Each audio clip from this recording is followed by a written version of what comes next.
Hotspot நல்லா இருந்துச்சு. எல்லாருமே இந்த யங் பீப்புள்ஸ் வந்து கண்டிப்பாக மஸ்ட் வாட்ச் பண்ணோம். ஃபுல் ஃபன்னு தான், உட்காரவே முடியல. கண்டென்ட் எல்லாமே பெஸ்ட்டாக இருந்துச்சு. இந்த பீப்புள் வந்து எல்லாருமே பார்க்கணும். நிறைய கருத்தும் சொல்லியிருக்காங்க, குட்டாக இருக்குது, எல்லோரும் பார்க்கலாம். ஹாட்ஸ்பாட் 2 மச் வந்து ரொம்ப நல்லா இருக்குது. ஆக்சுவலாக போன வாரம் தான் பார்ட் 1 பார்த்தேன். ரொம்ப நல்லா ஒரு 3 பிளாட் இருக்குது. அதே மாதிரி ஒரு 3 பிளாட் நல்லா தரமாத்திருக்காங்க.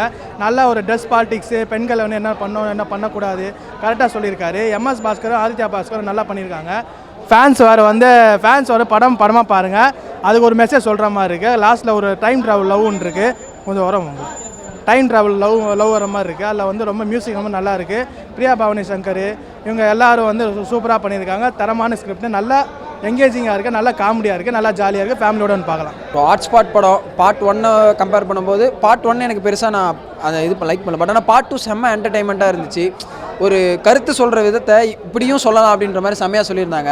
ஒரு ரசிகருக்கோசரம் நம்ம அடிச்சுக்கிறோம், அது வந்து அடிச்சிக்க தேவையில்ல. இப்போ ஒரு படத்தை இப்படியும் பார்த்து நம்ம என்டர்டெயின் பண்ணிக்கலாம். அது நமக்கு தான் பேக் ஃபயர் ஆகுது, அது கரெக்டாக ஃபாலோ பண்ணணும்னு சொல்லியிருந்தாங்க. அதே மாதிரி ஒரு ட்ரெஸ்ஸிங் சென்ஸ் வந்து எவ்வளோ இதுவாக எந்த இடத்துக்கு எப்படி போகணுன்றதையும் ஒரு ஃபன்னியான மூமெண்ட்டாக சொல்லியிருந்தாங்க. ஒரு என்டர்டைன்மெண்ட்டாக ஒரு தம்பிராமையை வச்சு ஒரு காமெடி சென்ஸாக எடுத்துகிட்டு போயிருந்தாங்க. அப்புறம் கடைசி அஸ்வின் வந்து செம்மையாக பண்ணியிருந்தார். ஒரு டைம் ட்ராவல் மாதிரி ஒரு நல்ல கதை, அது வந்து ஒரு செம்ம என்டர்டைன்மெண்ட்டாக இருந்துச்சு. அவங்க ஃப்ரெண்டு போகிற கவுண்டரும் அவங்க கொடுக்குற ரிட்டர்ன் கவுண்டரும் வந்து சூப்பராக இருந்துச்சு. கடைசி எண்டு ட்விஸ்ட் வந்து செம்மையாக இருந்துச்சு.